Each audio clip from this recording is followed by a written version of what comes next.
What's up, everyone? I'm saying everyone as if, again, I have loads of people listening, but there's only about 20 now. But this is the third installment to me little adventures of podcasts. But the song you're listening to, by the way, that I have playing in the background is a beautiful melody by none other than a good friend of mine, Ryan Nolan. I'll leave his SoundCloud in the description below. It's a song called The Lemon Tree. He actually produced it for a documentary and he allowed me to use it, so that's fantastic. But yeah, hope you're all doing well. Funny fucking unfortunate thing happened to me today. I recorded a 22 minute or 23 minute podcast, even though I wasn't really in the mood, and I haven't been in the mood really to record any. But I'm just gonna turn my Xbox off. Yeah, so I recorded a 22 minute one, and then I realised after I had finished recording it that the fucking microphone wasn't plugged in. So it was just the actual built-in mic on my PC that was picking up the voice, and it was fucking disgraceful sounding. Like you'd hear every fifth word, and then it'd just be like all breaking up and everything. So it was just rotten, and that was about 4 hours ago. And I was like, do you know what? I'm not recording it again right now because I won't have the same buzz. So I didn't bother. But yeah, this particular one is going to be about kind of focusing on social anxiety, where, like, as before, I talked about my personal anxiety, but this one's going to be focusing on social anxiety, and a lot of people suffer from it, and they don't even know that they do either. And it's going to be about kind of what you can do to make that better for yourself. And I'm going to be touching on CBT as well, which is cognitive behavioural therapy, and then panic attacks and what panic attacks are. And then I'll be finishing up then with some accents that a few of you might know that I like doing, but probably like doing them a bit more than I should like doing them, considering I'm shy. But sure, we'll see. Now I like being able to finish on a funny note, on a little, like, on a happy note, rather, because a lot of the shit I talk about is quite serious, so it's good to laugh as well. But like, I've always wanted to be a comedian from a young age, and as cliche as it sounds, like, there's nothing better than bringing a smile to someone's face and making people laugh, you know. And like, in school I was the class clown because, like, it was my main way of communicating, really. Like, everything would be a joke, and a lot of the time, like, a lot of comics, I'd be covering up how I was really feeling, like, with laughs and jokes, like. And like, anyone who knows me knows accents and impressions are like my specialty. Like, I'm not saying I'm the best impressionist in the world by any means, but that would be my niche. Like, as far as like comedy, some people, comedy, what am I talking about? As far as like in comedy, that would be my niche, where some people's would be like singing, and other people's would be dancing. Mine would probably be accents. Probably be the only kind of talent, if it even counts as one. I'm probably shy that I have. But it started from impersonating teachers in school and just doing voices for the likes of Family Guy and other shows like that. And I'll be releasing a video in the next few weeks once I have a camera sorted, a proper camera, not just my shitty webcam, doing a proper accent challenge. Like, so if you have any accents you want to hear, like, just comment them or message me or whatever. Like, even if I know I'm going to be fucking terrible at it, I'll still give it a shot, because, like, I think that's even funnier. You know what I mean? Like, it'd be like the fact that I'm sort of like really shit and like just trying to do it will just be cringy and funny. Like, I think that's funnier than actually nailing an accent, like, to be honest. But yeah, I think that's the reason I do them. Like, you know what I mean? Just have a laugh. But the more I look into it, the more I realise that, like, I was always trying to be another person, doing accents and pretending to be other people, but like, because I wasn't really sure who I was, like. And I know that sounds very fucking like, you've got to find yourself, man, fuck, but like, it's the truth. Like, and I change phases and styles a lot like any other teenager, but like, I wasn't quite sure who I was or who my personality was, really. But because, like, I believe that there's definitely more than one version of yourself inside you. There's the kind of, I call it your brain and your mind. Like, and people, other people call it your higher self. Like, there's things that, like, when you're concentrating on work and when you're concentrating on school, you can lose yourself, and when you're concentrating on anxiety and mental illnesses and stuff, a lot of the time you can lose yourself as well, and you forget who you are. And the part of your brain that is really you kind of gets shut up for a bit, And that's not something you want, like, you know what I mean. It's horrible when that happens, and I think it's happened to a lot of people. I mean, look at people in their 40s and 50s, and their whole life revolves around work. Like, they don't know who they are anymore, like, you know what I mean. It's why some people who work jobs that are very grueling, like accountants and stuff, they just become Bill the accountant. They don't become Bill the fella who's really good at drawing and stuff when he was younger, and Bill who likes this type of music and stuff. They just become their surroundings, I think, and it happens with a lot of us. But it's like there's the theory behind it, but it's literally proven. Like, see, you've got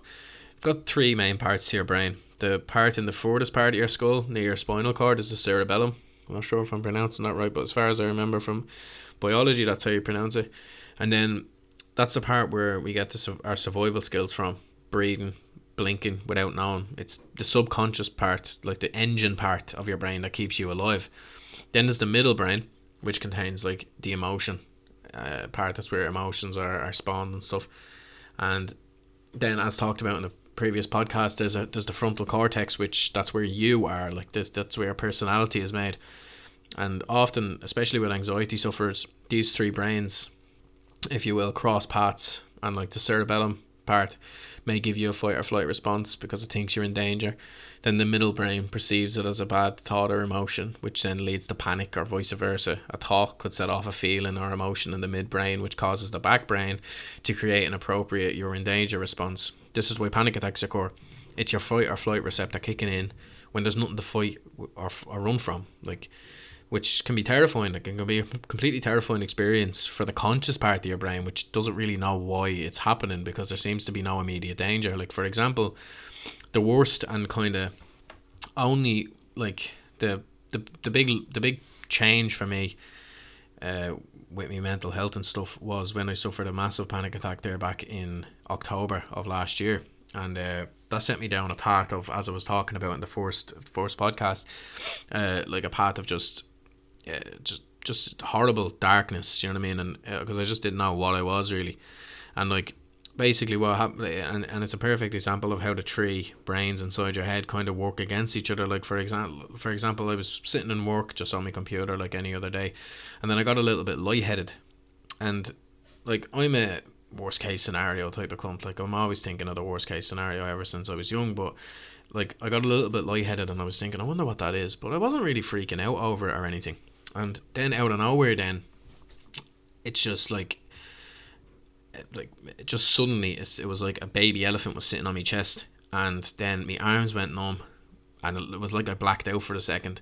And then obviously I shit myself. So, well, not literally shit myself. That's not a fucking side effect of panic attacks as far as I know, fucking shitting all over yourself. But like, I was scared, so obviously I jumped up, and when I jumped up, then my vision went completely blurry. I couldn't see anything at all, and then bump, my heart started kicking in then, and I was like, what's going on? I'm having a heart attack, or I'm having a stroke or something. My hands were tingly, my face was tingly, everything was numb. I felt like I was 4 inches back from my eye vision. I felt like I was in complete tunnel vision. It was completely terrifying, and I was just certain that I was dying. That was the thing. I'm dying. This is it. This is death. This is what death feels like, you know what I mean?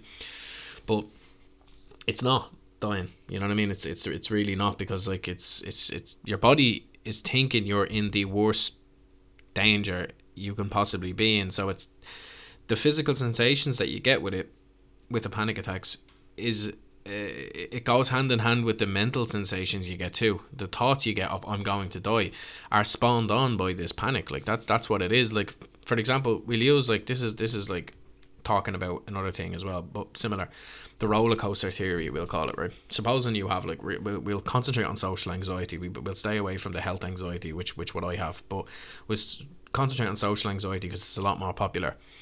And, well, I wouldn't say popular, I'd say common. No one fucking likes having it. But supposing you have really bad social anxiety and crowds terrify you, whether it be because you're claustrophobic of people being too close, or you're self-conscious of how you look or whatever. Like, I'll just use social anxiety as the example here. That means social situations are triggers for you, like, and the word trigger doesn't just mean when you hold the door open for a feminist and she takes offense because you're making her feel like a lesser species.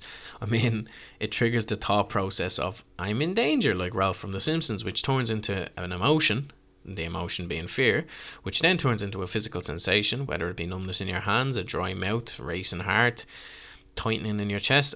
and then you have a panic attack. But believe it or not, doing the thing that your brain tells you not to do is one of the best cures, you could say. Like, I was terrified of roller coasters from a young age. Like, every time I saw one, I'd get sweaty, numb palms, a racing heart, terrible butterflies. But back then I didn't think, oh, I'm having a heart attack or a panic attack. I just thought, keep me the fuck away from that thing, you know what I mean? Which is what the cerebellum part of my brain depicted to me, because that perceived roller coasters as danger, because I was conditioned into that. But then once I got on a roller coaster, I realised they're extremely fun and safe and there's nothing to be afraid of. And okay, look, I was fucking shitting myself getting on the thing, but I had been on and off it again. The feeling was amazing. Like, the proudness that I felt then, that I had overcome my fear, was just like sensational. Like, and this is where facing your fear comes from. Like, it's the same applies, for example, like with social anxiety. If you do something you know in your conscious brain isn't dangerous, like going to a crowded place, over time your subconscious look on the thing will change. Like, even though the first 4 or 5 times you might have a panic attack or an anxiety attack, before long your back brain, we'll call it, will learn this isn't as dangerous as I once thought. This isn't a situation I need to panic or run away from. It's where the phrase like face your face completely, or face your fears, like, as I'm saying, comes in. Like, but like, that's not all that'll happen either. It'll rub off on things that you used to worry about, like missing a phone call from a number you don't recognize, or not replying to a text from a friend and thinking they hate you. And like, that's normal too. Like, you know what I mean? That is normally, it's hard to distinguish sometimes when you're an anxiety sufferer. It's hard to distinguish between anxiety that's meant to be there and anxiety that's being put there by your brain pointlessly. And that is anxiety that's supposed to be there, you know what I mean? Like, everyone feels nervous when that happens. Everyone feels nervous before they go on stage, if they were to speak in front of a crowd or whatever. Everyone feels nervous before them things. Nerves are normal. Anxiety is normal. For example, if you're walking out in front of a car and the car is about to hit you and then you jump out of the way, you're going to be thinking, I just missed that car. That car nearly fucking killed me. But what you won't be realising during that time is your heart will be up to like 150, 160 beats a minute. Your mouth will be dry. Your hands will be numb. You'll have all the symptoms of a panic attack, but you won't be concentrating on that panic, because you'll realise, like, it's the car that's dangerous. So there's something the danger's there. It's evident. But when the danger isn't evident, it can be terrifying. Like, you know what I mean? But as I said, if it is all about kind of facing it head on. And like, that's where CBT practices come in. Like, CBT, or like cognitive behavioral therapy, is like a study of the mind and brain and how they work together or against each other in most cases. And the way they work is, right, it's hard to describe this without the diagram here, but supposing you have a thought, right? The thought is, I'm going to faint if I go into that crowd, okay? So that thought's in your head. You go into the crowd, right? So that thought then becomes an emotion, right? Middle brain. The emotion is fear, panic, despair, anxiety, right? Then that emotion turns into a heightened physical sensation, right? Now, when someone panics or when someone is really, really anxious, feeling lightheaded is normal, right? Enhanced physical arousal. But when you feel dizzy, you're not thinking you're feeling dizzy because you're feeling panicked. You're thinking you're feeling dizzy because you were right, you're going to pass out. Then that feeds back into the thought process, which of, holy shit, I'm actually going to pass out, I'm getting dizzy, which creates more fear, which creates more of a physical arousal, and then the circle repeats itself. It's called like the flower of CBT. Like, it's one thought leads into an emotion, leads into a feeling, leads into a physical feeling, and then it repeats in a circle until eventually you either pass out or you have a panic attack. And then when you wake up, you're thinking, hold on, I was right. I do pass out in crowds. This is fucking, I can't go to crowds anymore. You know what I mean? And it's not the case whatsoever, because after time, like, this is why conditioning can be a blessing. And of course, everyone's brain works in a CBT fashion. Like, regardless if you have any mental illnesses or not, everyone's brain virtually works the same, because we've all got a big complicated computer inside our head, sending out and taking in information faster than you could ever imagine. Thoughts are like light, like the actual light. Light doesn't take up space. You can fill a room with an unlimited amount of light because light molecules don't have mass to them. That's the same as thoughts. Your mind can hold an unlimited amount of thoughts. And this can change the way you look at things sometimes, like condition you into seeing things the wrong way, or indeed in the right way. So if years of being terrified of public spaces or parties or nightclubs has conditioned you into seeing them as hell on earth in a place where your panic shoots through the roof, then know that if you change, I was gonna say charge up your mental state there, but that wouldn't have worked. If you change like your mental process and seeing them in a different way, then you'll eventually, in the short term, then you'll eventually be conditioned into seeing them as a friendly, warm place, just like everybody else. Like, if you understand where I'm coming from. But like, I'm no psychologist, I'm no therapist or anything, but I can definitely see correlations and patterns that emerge from different mental illnesses. Like, I look at mental illnesses as like the tree, like the tree of mental illnesses. Like, and I'm not saying, I know it's hard to distinguish if I'm saying the number of the trees outside. I'm talking about trees, the plant. Trees are the big fucking fuck off plant, aren't they? Surely they are. I think they are anyway. Yeah, trees are a plant. What else could they be? They are. They're a big fucking huge plant. Anyway, the trees, yeah, fucking trees, the plant, right? So I look at mental illnesses as a tree. Like, so there's a load of different, like, tiny little detail differences on them, right? Branches and branches of different little leaves, different everything, flower buds, everything, right? And then below the surface, there's the roots that you can't see and where it started from and why it started.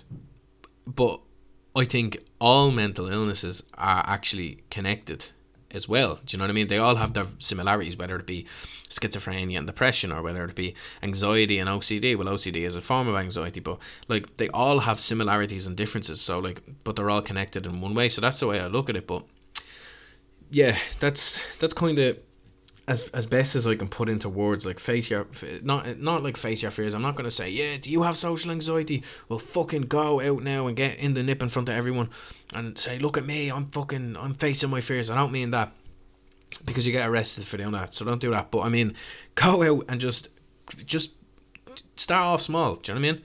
If you're tired of, well, lately now, don't be taking these tips lately, because you should be fucking social distancing. But like, go into a shop that you'd usually be like, I can't go in there on my own and buy something, you know what I mean? Fuck that, everyone will be looking at me. Just go in, and it'll be horrible the first couple of times, obviously, but then after a while you'll start to realise, like, I'm actually, like, this isn't dangerous. My body is reacting in a stupid way for no reason. And then once your conscious mind realises that, eventually the thoughts will pass on to your subconscious mind, which is the cerebellum, which creates the fucking, like, the you're in danger fucking thing. But that's basically on that. But I'll get back to the original chat about the accents and stuff. Like, I was born in New York, like, and I used to have a full on, like, Yankee Doodle, how you doing, I'm walking here, where's my fucking coffee accent, like. But then, well, I didn't. I more had like a little fucking, hey mom, hey dad, you know what I mean. But then I moved to Ireland, and as you can tell, I've got a pretty standard Dublin accent. But like, my dad, for example, he's from Limerick, so I'm growing up constantly hearing that accent as well. Jesus, voice crack. At that exact part earlier on when I recorded this, right, I was talking about my dad's accent, and I had a voice crack. Fucking hitting puberty again. Fucking happy days. We'll be able to actually grow a fucking proper beard this time. But yeah, so I'm hearing his accent and stuff. So like, I'm hearing my mom's from Dublin, my dad's from Limerick, so I'm hearing a mixture of accents growing up. So my first impression, let me think, was that I learned was probably the Rubber Bandits. Like, if you remember them. I tried to say the line when they were on the Republic of Telly. Do you know, like, do you like Madeira cake, Marty?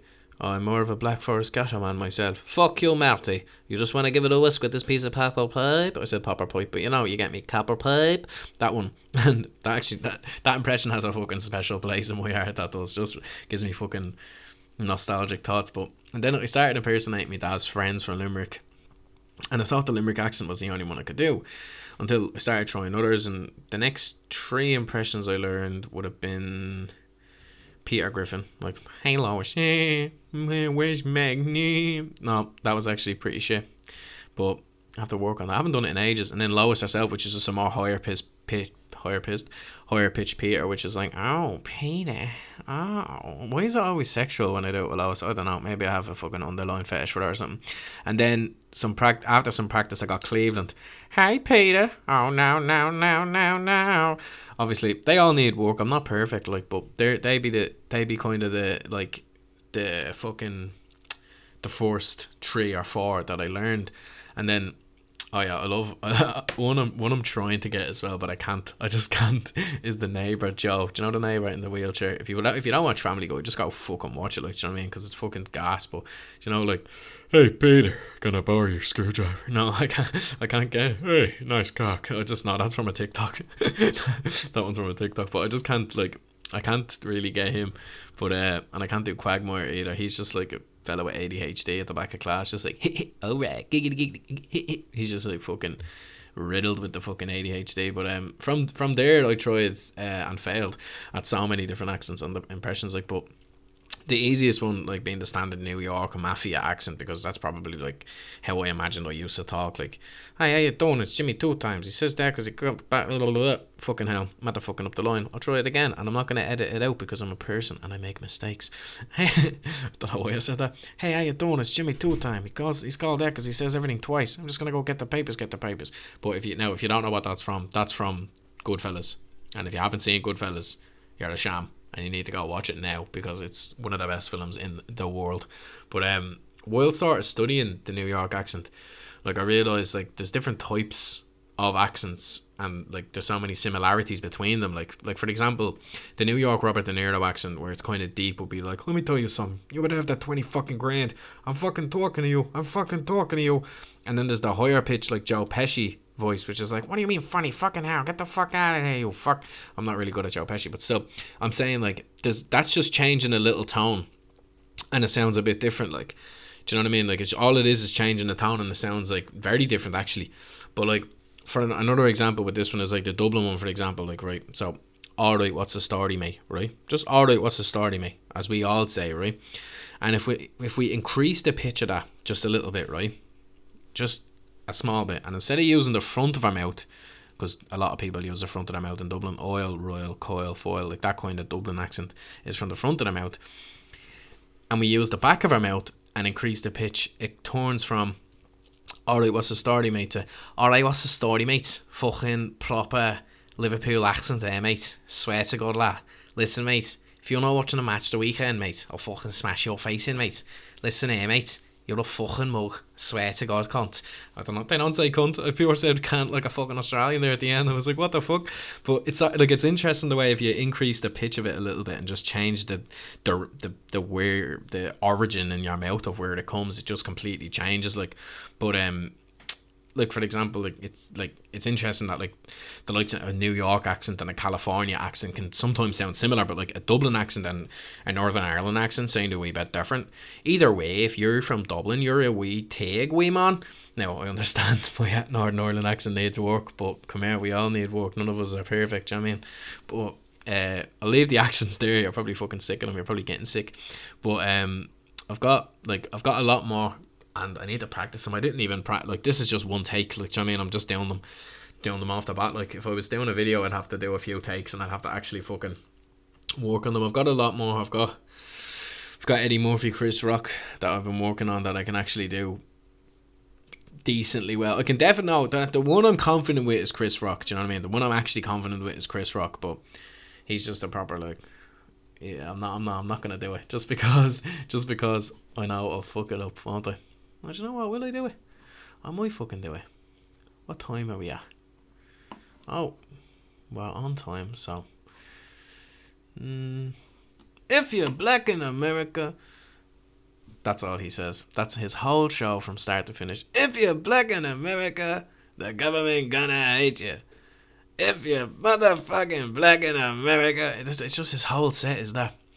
It's his whole set. It's just making jokes about, like, the white motherfuckers. But yeah, anyway, so I'll have a full on of an actual one where I'm doing them seriously. But just because it's fun, do you know what I mean? And I hope I'm annoying people. I hope someone's like, oh, little Phil, who's he think he is fucking uploading that?